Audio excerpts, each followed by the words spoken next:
വാർത്തകൾ വിശദമായി നോക്കാം. UDF അധികാരത്തിൽ വന്നാൽ PM ശ്രീ നടപ്പാക്കില്ലെന്നും അറബിക്കടലിൽ ഒഴുക്കുമെന്നും അവകാശവാദം നടത്തിയെന്നും ഇപ്പോൾ സ്ഥിതി എല്ലാ പേരും കാണുന്നുണ്ടല്ലോ എന്നും പ്രതിപക്ഷ നേതാവ് പിണറായി വിജയൻ.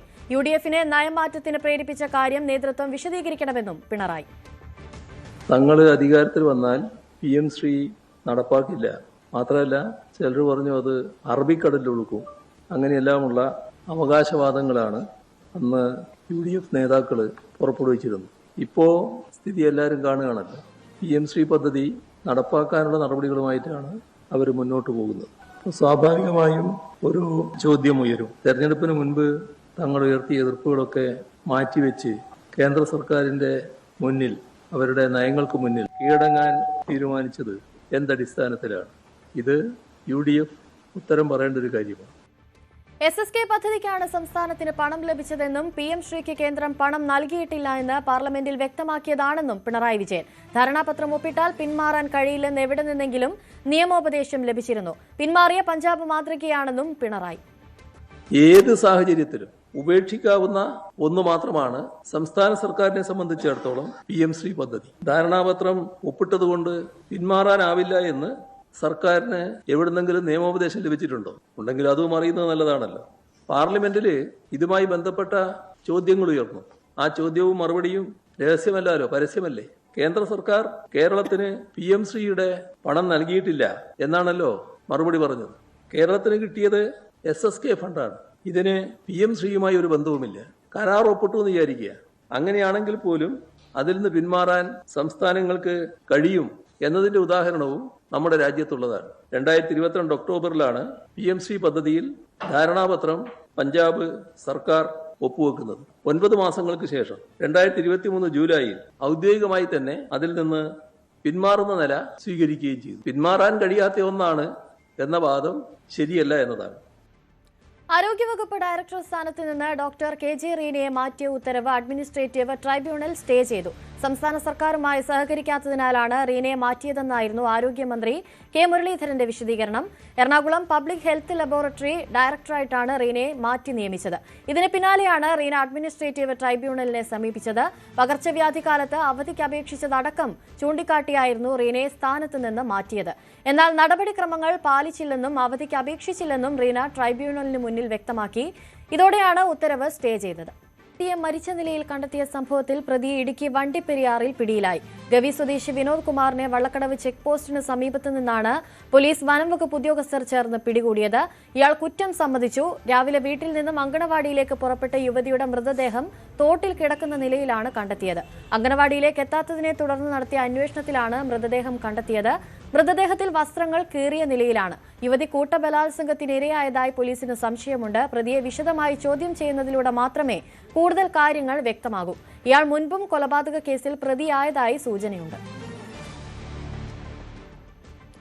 ഗവി കൊലപാതകത്തിൽ പ്രതി വിനോദ് കുറ്റം സമ്മതിച്ചെന്ന് പത്തനംതിട്ട SP ആനന്ദാർ. പ്രതിയെ വിശദമായി ചോദ്യം ചെയ്യണം. മരണകാരണം ഇൻക്വസ്റ്റിനും പോസ്റ്റ്മോർട്ടത്തിനും ശേഷമേ വ്യക്തമാകൂ. അതേസമയം ബലാത്സംഗം ചെയ്തതായി പ്രതി സമ്മതിച്ചിട്ടില്ലെന്നും തെളിവെടുപ്പ് ഇന്നും നാളെയുമായി നടക്കുമെന്നും SP പറഞ്ഞു. ഒരു വിനോദ് ഒരാളെ നമ്മൾ പിടിച്ചിട്ടുണ്ട് ഈ കേസിനായിട്ട് ബന്ധപ്പെട്ട്. അയാൾ 42 years ഏജ് ആണ്. അയാൾ പെരുന്നാട് സ്റ്റേഷൻ ലിമിറ്റിലുള്ള ആളാണ്.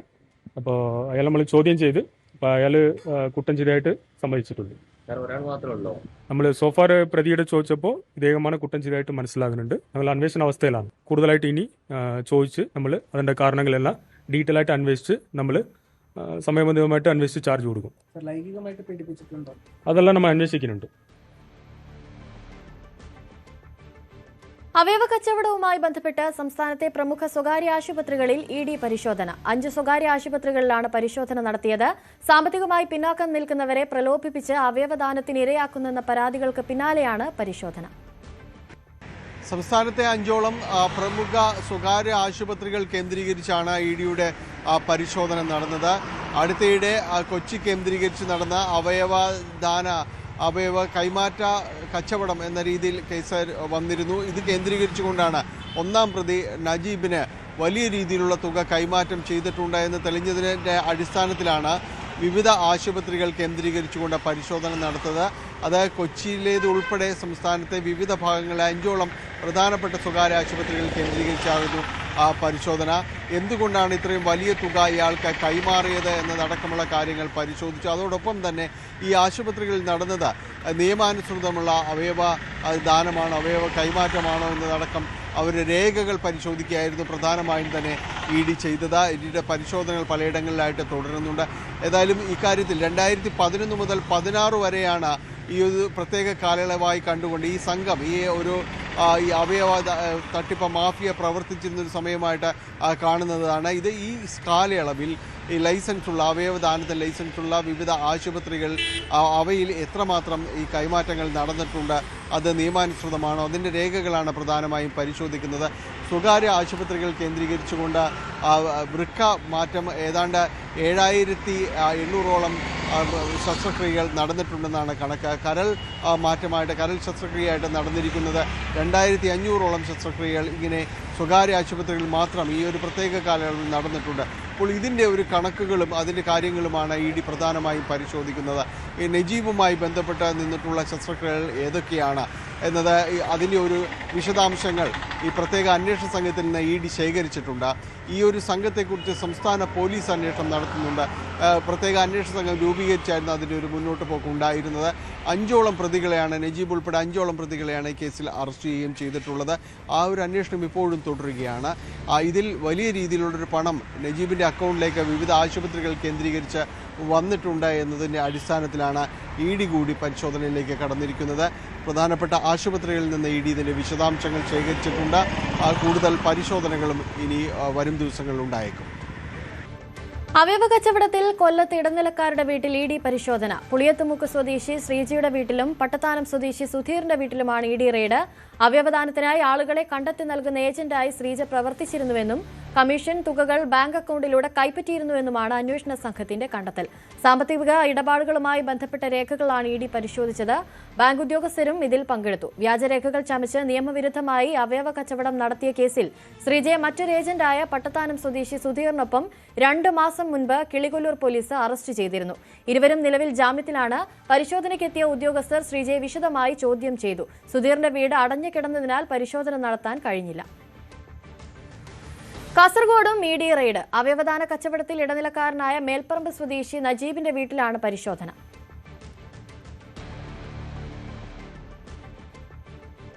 മറ്റു വാർത്തകളിലേക്ക് എത്താം ഇടവേളയ്ക്ക് ശേഷം. വിഴിഞ്ഞം തുറമുഖം മറയാക്കി 300 കോടിയുടെ തട്ടിപ്പ്. VISL ചീഫ് എക്സിക്യൂട്ടീവ് ഓഫീസറുടെ പരാതിയിൽ തമ്പാനൂർ പോലീസ് കേസെടുത്തു. സാമ്പത്തിക ലാഭത്തിനായി VISLന്റെ പേരിൽ വ്യാജരേഖ ഉണ്ടാക്കിയെന്നാണ് FIR. മലപ്പുറം സ്വദേശി സൽമാനുൽ ഫാരിസിനെ പ്രതിയാക്കിയാണ് കേസ്. തട്ടിപ്പിനായി VISLന്റെ പേരിൽ വ്യാജ കരാർ രേഖയുണ്ടാക്കിയെന്നും ഇതിന് പിന്നിൽ വൻ തട്ടിപ്പ് സംഘമുണ്ടെന്നുമാണ് പോലീസ് സംശയിക്കുന്നത്. വിഴിഞ്ഞം അന്താരാഷ്ട്ര തുറമുഖം മറയാക്കിയാണ് 300 കോടി രൂപയുടെ തട്ടിപ്പ്. ഇതിൽ തന്നെ ഏറ്റവും കൂടുതൽ ലക്ഷ്യം വെച്ചിരുന്നത് സാമ്പത്തികമായി മുന്നോക്കം നിൽക്കുന്ന വീടുകളിലെ യുവതികളെയാണ്. ഈ തരത്തിൽ നിരവധി യുവതികൾ ഈ തട്ടിപ്പ് സംഘത്തിൻ്റെ വലയിൽ വീണു എന്ന വിവരങ്ങളാണ് ഇപ്പോൾ പുറത്തു വരുന്നതിന്. ഇതിന് ഒരു അന്താരാഷ്ട്ര മാനം കൂടി ഉണ്ട് എന്ന ചില സൂചനകൾ കൂടി വരുന്നുണ്ട്. കാരണം വിദേശത്തിരുന്നാണ് ചില ആളുകൾ ഈ തട്ടിപ്പിന് ചുക്കാൻ പിടിച്ചത് എന്ന വിവരങ്ങൾ പോലീസിന് ലഭിച്ചിട്ടുണ്ട്. യുവതികളിൽ ചിലരുടെ ബന്ധുക്കൾ നൽകിയിട്ടുള്ള മൊഴിയും ആ തരത്തിൽ തന്നെയാണ്. വ്യാജരേഖകൾ ചമച്ചായിരുന്നു ഈ തട്ടിപ്പിന് കളമൊരുക്കിയത്. തുറമുഖത്തിൻ്റെ ചുമതല ഉണ്ടായിരുന്ന IAS ഉദ്യോഗസ്ഥയായ ദിവ്യ S അയ്യരുടെ പേരിലുള്ള സീലും ഒപ്പുമൊക്കെ തന്നെ വ്യാജമായി തയ്യാറാക്കിയായിരുന്നു ഈ രേഖകൾ ചമച്ചത്. ഇത് മറ്റുള്ളവരെ കാണിച്ച് വിശ്വസിപ്പിച്ച് പണം സമാഹരിക്കുകയായിരുന്നു. കൊച്ചി സ്വദേശിയായ യുവതിയുടെ പെരുമാറ്റത്തിൽ സംശയം തോന്നിയ വീട്ടുകാർ നടത്തിയ അന്വേഷണത്തിലാണ് ഈ തട്ടിപ്പിൻ്റെ ചുരുളഴിഞ്ഞത്. അവരുടെ ഫോണിൽ നിന്ന് വ്യാജരേഖ കണ്ടെടുക്കുകയായിരുന്നു. നിരവധി യുവതികളെ ഇത്തരത്തിൽ തട്ടിപ്പിനിരയാക്കി എന്ന വിവരങ്ങൾ പുറത്തു വരുന്നുണ്ട്. ചിലരെ ലൈംഗികമായും ചൂഷണം ചെയ്തു എന്ന വിവരങ്ങളുണ്ട്. ഇവരുടെ ഒക്കെ തന്നെ പെരുമാറ്റത്തിൽ സംശയം തോന്നിയതിനെ തുടർന്നാണ് ഇവരുമായി അടുപ്പമുള്ളവർ ഇതേക്കുറിച്ചുള്ള അന്വേഷണം നടത്തിയത്. ബിസലിന് ഒരു പരാതി ലഭിച്ചതിൻ്റെ അടിസ്ഥാനത്തിൽ അവർ കൂടുതൽ വിശദമായ പരിശോധന നടത്തുകയും ഇങ്ങനെ നിരവധി ആളുകൾ കബളിപ്പിക്കപ്പെട്ടു എന്ന വിവരം മനസ്സിലാകുകയും ചെയ്തു. തുടർന്നാണ് തമ്പാനൂർ പോലീസിൽ പരാതി നൽകിയത്. ഇപ്പോൾ ഇത് സിറ്റി പോലീസ് കമ്മീഷണറുടെ നേതൃത്വത്തിലുള്ള സംഘമാണ് അന്വേഷിക്കുന്നത്. നിലവിൽ ഈ കേസിൽ ഒരാളെ മാത്രമാണ് പ്രതി ചേർത്തിട്ടുള്ളത്. മലപ്പുറം സ്വദേശിയാണ് ഇയാൾ. സൽമാനുൽ ഫാരിസ് എന്നാണ് ഇയാളുടെ പേര്. പക്ഷേ വരും ദിവസങ്ങളിൽ ഈ കേസിൽ കൂടുതൽ പ്രതികൾ ഉണ്ടാകുമെന്ന കാര്യം ഉറപ്പാണ്. നിവിൻ പോളിയുമായി നിയമ പോരാട്ടത്തിൽ നിർമ്മാതാവ് ലിസ്റ്റിൻ സ്റ്റീഫന് തിരിച്ചടി. സാമ്പത്തിക തർക്കം മധ്യസ്ഥതയ്ക്ക് വിടണമെന്നുള്ള ലിസ്റ്റിന്റെ ആവശ്യം എറണാകുളം മുൻസിഫ് കോടതി തള്ളി. രാമചന്ദ്ര ബോസാൻകോ, മലയാളി ഫ്രം ഇന്ത്യ എന്നീ ചിത്രങ്ങളുമായി ബന്ധപ്പെട്ടാണ് തർക്കമുണ്ടായിരുന്നത്. പ്രിയദർശിനി പദ്ധതിക്കെതിരെയുള്ള പൊതു താൽപര്യ ഹർജിയിൽ വിധി പറയുന്നത് ഹൈക്കോടതി മാറ്റിവെച്ചു. വാക്കുപാലിച്ചതായി കണ്ടുകൂടെ എന്ന് കോടതി. കർണാടകയിലും തമിഴ്നാട്ടിലും പശ്ചിമ ബംഗാളിലും പദ്ധതി നടപ്പാക്കിയെന്ന് സർക്കാർ കോടതിയെ അറിയിച്ചു. പദ്ധതി നിർത്തണമെന്ന് എങ്ങനെയാണ് പറയാനാവുക എന്നും കോടതി ചോദിച്ചു. മുല്ലപ്പെരിയാർ അണക്കെട്ടുമായി ബന്ധപ്പെട്ട വിഷയത്തിൽ കേരളത്തെ വിമർശിച്ച് ടി.വി.കെ സർക്കാർ. പുതിയ അണക്കെട്ട് അനുവദിക്കില്ലെന്നും കേരളത്തെ സർക്കാരിന്റെ ശ്രമങ്ങൾ തടയുമെന്നുമാണ് നയപ്രഖ്യാപനത്തിലെ പ്രസ്താവന. In 2040, the Supreme Court ordered that the water level of the Mullai Periyar Dam may be raised to 142 feet and also advised that its water level may be raised further to 152 feet after strengthening the dam.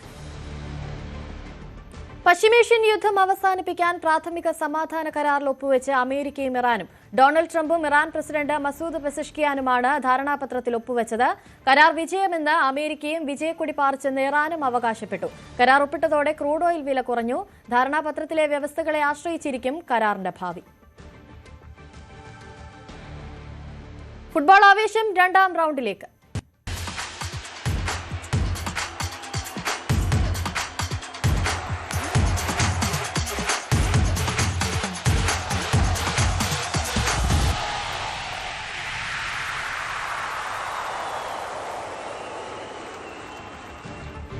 ലോകകപ്പ് group ഘട്ടത്തിലെ രണ്ടാം round മത്സരങ്ങൾക്ക് ഇന്ന് തുടക്കം. Group എയിൽ ചെക്കിയ ദക്ഷിണാഫ്രിക്കയെ നേരിടും. രാത്രി 9:30 അറ്റ്ലാന്റയിലാണ് മത്സരം.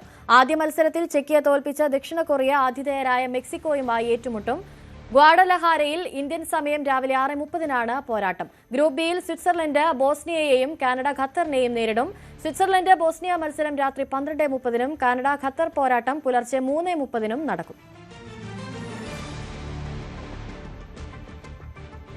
ഇന്നത്തെ സ്വർണം വെള്ളി നിരക്കുകൾ നോക്കാം. കവിത ഗോൾഡ് ആൻഡ് ഡയമണ്ട്സ് ഇന്നത്തെ സ്വർണം വെള്ളി നിരക്കുകൾ നിങ്ങൾക്കായി സമർപ്പിച്ചത് Kavitha gold and diamonds, the versatile jewellery. സ്വർണം 22 ക്യാരറ്റ് ഗ്രാമിന് 13,705 രൂപ, പവന് 1,09,640 രൂപ. സ്വർണം 18 ക്യാരറ്റ് ഗ്രാമിന് 11,320 രൂപ, പവന് 90,560 രൂപ. വെള്ളി ഗ്രാമിന് 260 രൂപ, kilo 2,60,000. Kavitha gold and diamonds ഇന്നത്തെ സ്വർണം വെള്ളി നിരക്കുകൾ നിങ്ങൾക്കായി സമർപ്പിച്ചത് Kavitha gold and diamonds, the versatile jewellery. Kozhikode Palakkad ദേശീയപാതയിൽ മലപ്പുറം അങ്ങാടിപ്പുറം മേഖലയിലെ ഗതാഗതക്കുരുക്ക് ഏറെ കുപ്രസിദ്ധമാണ്. അങ്ങാടിപ്പുറത്തെ വീതി കുറഞ്ഞ റെയിൽവേ മേൽപ്പാലം ഒരു കുപ്പിക്കഴുത്താണ് ദേശീയപാതയിൽ. ഗതാഗതക്കുരുക്ക് പലപ്പോഴും മണിക്കൂറുകൾ നീളുന്ന അവസ്ഥയാണ്. അങ്ങാടിപ്പുറം ഓരാടം പാലം മാനത്തമംഗലം ബൈപ്പാസാണ് പ്രശ്നത്തിന് ശാശ്വത പരിഹാരമെന്നിരിക്കെ ഓരോ ബജറ്റിലും ഇത് വാഗ്ദാന പ്രഖ്യാപനം മാത്രമായി അവശേഷിക്കുകയാണ്. ഇത്തവണത്തെ ബജറ്റിൽ പദ്ധതിക്ക് കാര്യമായ പരിഗണനയും നീക്കിയിരിപ്പും ഉണ്ടാകുമെന്ന് മങ്കട MLA മഞ്ഞളാംകുഴിയാലിയും പെരിന്തൽമണ്ണ MLA നജീബ് കാന്തപുരവും ഉറപ്പു പറയുമ്പോൾ വലിയ പ്രതീക്ഷയാണ് ഈ നാടിനുള്ളത്. കോഴിക്കോട് പാലക്കാട് ദേശീയപാതയിൽ കുപ്രസിദ്ധമായ ഗതാഗതക്കുരുക്കാണ് അങ്ങാടിപ്പുറത്തുള്ളത്. അങ്ങാടിപ്പുറത്തെ വീതി കുറഞ്ഞ മേൽപ്പാലമൊക്കെ ഈ ഒരു ഗതാഗതക്കുരുക്കിന് പരിഹാരം ഉണ്ടാക്കാത്ത ഒരു സാഹചര്യമാണുള്ളത്. ഇവിടെ ശാശ്വതമായിട്ട് ഒരു പ്രശ്നപരിഹാരമായി കാണുന്നത് ഓരാടം പാലം മാനത്തമംഗലം ബൈപ്പാസാണ്. കുറേ വർഷമായി ഈ ബൈപ്പാസിനെ കുറിച്ചുള്ള ചർച്ചകൾ തുടങ്ങിയിട്ട് പല സർക്കാരുകൾ വന്നു. പക്ഷേ അവരാരും തന്നെ ഈ ബൈപ്പാസിന് പ്രഖ്യാപനമല്ലാതെ മറ്റൊന്നും നൽകുന്നില്ല. ഇത്തവണ VD സതീശൻ സർക്കാരിൻ്റെ ആദ്യ ബജറ്റിൽ അതുകൊണ്ട് തന്നെ പ്രദേശവാസികൾക്ക് വലിയ പ്രതീക്ഷയാണുള്ളത്. നമ്മോടൊപ്പം വിവിധ രാഷ്ട്രീയ കക്ഷി നേതാക്കളും ഇവിടുത്തെ സാധാരണക്കാരൊക്കെ ചേരുന്നുണ്ട്. അമീർക്ക, നമ്മൾ എല്ലാ തവണയും പറയുന്നതാണ് ഈ പ്രഖ്യാപനത്തിന് അപ്പുറത്തേക്ക് ഒന്നും നടക്കുന്നില്ല ഈ ബൈപ്പാസിന്റെ കാര്യത്തിൽ എന്നുള്ളത്. എന്താണ് പ്രതീക്ഷയുണ്ടോ ഇത്തവണത്തെ ബജറ്റിൽ? ഈ സർക്കാരിൽ നമുക്ക് പ്രതീക്ഷയുണ്ട്. കഴിഞ്ഞ 10 വർഷമായി മുടങ്ങിക്കിടക്കുന്ന ഈ പ്രദേശത്തെ ഈ ഒരു അങ്ങാടിപ്പുറംകാരുടെ മാത്രം പ്രശ്നമല്ല ഇത്. ഈ ജില്ലയിലെ അല്ലെങ്കിൽ ഈ ഒരു മലബാർ മേഖലയിലെ ഏറ്റവും വലിയ ഒരു ഗതാഗത കുരുക്കിന് പരിഹാരം കാണുന്നതിന് വേണ്ടിയുള്ള ശ്രമമാണ് നടക്കുന്നത്. ഇപ്പോൾ എല്ലാം കൊണ്ടും അനുകൂലമാണ്. 2 MLA-മാർ അതോടൊപ്പം തന്നെ ആ MLA-മാർ പിന്തുണക്കുന്ന ഒരു സർക്കാർ ഇവിടെ കേരളത്തിൽ അധികാരത്തിലുണ്ടാകുമ്പോൾ തീർച്ചയായിട്ടും അതിനൊരു പരിഹാരം ഉണ്ടാകുമെന്നാണ് പ്രതീക്ഷിക്കുന്നത്. ഈ ബജറ്റിന് മറ്റൊരു പ്രത്യേകതയുള്ളത് ഇതൊരു സമ്പൂർണ്ണ ബജറ്റല്ല. സ്വാഭാവികമായിട്ടും കഴിഞ്ഞ തവണ LDF സർക്കാർ അവതരിപ്പിച്ച ബജറ്റിൻ്റെ ചില മാറ്റത്തിരുത്തലുകൾ മാത്രമുള്ളൊരു ബജറ്റായിട്ടാണ് എന്നാണ് സാങ്കേതികമായി നമ്മളൊക്കെ അതിനെ മനസ്സിലാക്കുന്നത്. അതുകൊണ്ട് തന്നെ നേരത്തെ എല്ലാ കാലത്തും ഇപ്പോൾ 2015 വർഷമായുള്ള എല്ലാ ബജറ്റുകളിലും വരുന്ന ഒരു പരാമർശമാണ് ഈ ഒരു ബൈപ്പാസ് എന്ന് പറയുന്നത്. ആ ബൈപ്പാസിന് ബജറ്റിൽ പരാമർശത്തേക്കാൾ കൂടുതൽ ഗവൺമെൻറ് പണം നീക്കിവെക്കുക എന്നുള്ളതാണ് ഇതിൻ്റെ ഏറ്റവും പ്രശ്നമായിട്ടുള്ള ഒരു പരിഹാരമായിട്ട് നമ്മൾ കാണുന്നത്. ബജറ്റിൽ പ്രഖ്യാപിക്കുകയല്ല, പണം നീക്കി വെക്കുകയാണ് വേണ്ടത്. അതായത് അത് സ്വാഭാവികമായിട്ടും ബജറ്റിൻ്റെ ചർച്ചകളിലുമൊക്കെ ബജറ്റിൽ ഇപ്പോൾ ഒരു പ്രഖ്യാപനം പോലെ വന്നില്ലെങ്കിലും ഇനി അതിൻ്റെ പേരിൽ ഒരു വിമർശനം എന്നുള്ളതിനേക്കാൾ അപ്പുറത്തേക്ക് അത് നിയമസഭയിൽ അതിൻ്റെ ഒരു ഇതുണ്ടാകുമ്പോൾ ഈ ഭാഗത്തുള്ള MLA-മാരെല്ലാവരും കൂടി അതിന് ശക്തമായ സമ്മർദ്ദം ചെലുത്തും. ആ സമ്മർദ്ദം ചെലുത്തുമ്പോൾ തീർച്ചയായിട്ടും ഗവൺമെൻറ് അതിന് അനുകൂലമായ പ്രതികരണം ഉണ്ടാകും. ഇതിപ്പോൾ UDF-ന്റെ വലിയ പ്രതീക്ഷയാണല്ലോ ഈ കാര്യത്തിലുള്ളത്. കാരണം മഞ്ഞളാംകുഴിയിലാണെങ്കിലും നജീബ് കാന്തപുരമാണെങ്കിലും UDF നേതാക്കളൊക്കെ പറയുന്നത് LDF സർക്കാർ പണം കൊടുക്കാത്തതുകൊണ്ടാണ് അത് യാഥാർത്ഥ്യമാകുന്നതാണ്. അപ്പോൾ UDF-ന്റെ സർക്കാരായി, അതുകൊണ്ട് തന്നെ കോൺഗ്രസ്സുകാർക്ക് കുറച്ചും കൂടി ഇതിലൊരു പ്രതീക്ഷ ഉണ്ടാകുമോ? അല്ല, UDF-ന്റെ സർക്കാർ കേരളത്തിൽ അധികാരത്തിൽ വന്നതോടുകൂടി ഞങ്ങളൊക്കെ വലിയ പ്രതീക്ഷയിലാണ്. മങ്കട നിയോജക മണ്ഡലത്തിലെയും പെരിന്തൽമണ്ണയിലെയും ജനാധിപത്യ മുന്നണിയുടെ പ്രവർത്തകന്മാരും നാട്ടുകാരും ജനങ്ങൾ ഒന്നടങ്കം വലിയ പ്രതീക്ഷയിലാണ്. ഈ ഓലടംപാലം മാനത്തുമംഗലം ബൈപ്പാസും അതുപോലെ തന്നെ ഓലടംപാലം വൈലോങ്ങര ബൈപ്പാസും ഒരു തർക്കവുമില്ല, അത് നടപ്പിലാക്കുക തന്നെ ചെയ്യും എന്ന കാര്യത്തിൽ സംശയമില്ല. അത് ഞങ്ങൾ തെരഞ്ഞെടുപ്പിന് മുൻപ് ജനങ്ങൾക്ക് കൊടുത്തിട്ടുള്ള വാഗ്ദാനമാണ്. ഇപ്രാവശ്യം യാഥാർത്ഥ്യമാവും, ബൈപ്പാസ് യാഥാർത്ഥ്യമായിരിക്കും, ഒരു സംശയ കാര്യത്തിലില്ല. തീർച്ചയായും ഈ സർക്കാർ എല്ലാവർക്കും പ്രതീക്ഷയുണ്ട്, ഈ മാനത്തുമംഗലം ബൈപ്പാസ് യാഥാർത്ഥ്യമാവും. അതുതന്നെയാണ് ഞങ്ങളുടെ എല്ലാവരും പ്രതീക്ഷ. ഈ പ്രദേശം വളരെ കഷ്ടത്തിലാണ്. വ്യാപാരികളായാലും മറ്റ് പ്രയാസപ്പെടുന്ന ഒരുപാട് ജനങ്ങളുണ്ട്. ഇനിയും കഷ്ടപ്പെടുത്താതിരിക്കാൻ വേണ്ടി ശ്രമിക്കും എന്ന് തന്നെയാണ് ഞങ്ങൾ പ്രതീക്ഷിക്കുന്നത്. വ്യാപാര മേഖലയുടെ പ്രതീക്ഷ എന്താണ്? അങ്ങാടിപ്പുറത്ത് 25 വർഷമായിട്ടുള്ള റോഡ് തന്നെയാണ് ഇന്നും. ഒരു കസ്റ്റമർക്ക് വരാൻ കഴിയില്ല, ഒരു വണ്ടി നിർത്താൻ കഴിയില്ല ഈ ബ്ലോക്ക് കാരണം. നിങ്ങൾ തന്നെ ഒരു 3 കിലോമീറ്റർ ഓടണമെങ്കിൽ 2 മണിക്കൂർ വെയിറ്റ് ചെയ്യണം. ഒരു ഹോസ്പിറ്റൽ സിറ്റി എന്ന് പറയുന്ന പെരിന്തൽമണ്ണയ്ക്ക് പോകുന്നത് എത്ര ആൾക്കാർ മരിച്ചിട്ടുള്ളതിൻ്റെ ഇടയിൽ ഈ ബ്ലോക്കിൽ പെട്ടിട്ട്. ഇനിയെങ്കിലും ഇപ്പോൾ ഒരു കറക്റ്റ് ഭരണം വന്നിക്കണമെന്നാണ് അവർ പറയുന്നത്. അങ്ങാടിപ്പുറത്തുകാർക്ക് ഒരു സമാധാനമായിട്ട് യാത്ര ചെയ്യാനൊരു സൗകര്യം ഇനിയെങ്കിലും തരണമെന്ന് വിനീതമായി അപേക്ഷിക്കുകയാണ്, അഭ്യർത്ഥിക്കുന്നത്. അങ്ങാടിപ്പുറത്തെ രൂക്ഷമായ ഗതാഗത കുരുക്ക് പരിഹരിക്കുന്നതിനായി നാളത്തെ ബഡ്ജറ്റിൽ, നിർദ്ദിഷ്ട ബഡ്ജറ്റിൽ ടോക്കൺ മണി ഉണ്ടാവുമെന്നാണ് അങ്ങാടിപ്പുറത്തുകാർ പ്രതീക്ഷിക്കുന്നത്. തീർച്ചയായിട്ടും ടോക്കൺ മണി പ്രതീക്ഷിക്കുന്നു. അഡ്വാൻസായി ഒരടംപാലത്ത് പൂർത്തീകരിക്കുന്നതിനുള്ള പദ്ധതി ഈ VD സതീശൻ സർക്കാർ പ്രഖ്യാപിക്കുമെന്ന് ഞങ്ങൾ പ്രതീക്ഷിക്കുന്നു. ഇവിടെ എല്ലാവരുടെയും ആവശ്യമാണ് ഇത്തരത്തിലൊരു ബൈപ്പാസ് എന്നത്. പക്ഷേ വലിയ ചെലവുള്ളതാണ്, ഒരുപാട് സാങ്കേതിക പ്രശ്നങ്ങളുണ്ട്. അതൊക്കെ മറികടക്കാനുള്ള ഇച്ഛാശക്തി VD സതീശൻ സർക്കാരിന് ഉണ്ടാകുമെന്ന പ്രതീക്ഷയാണ് ഈ നാടിന് ഒന്നാകെയുള്ളത്. CB Anumod, news 18. ഇടവേള.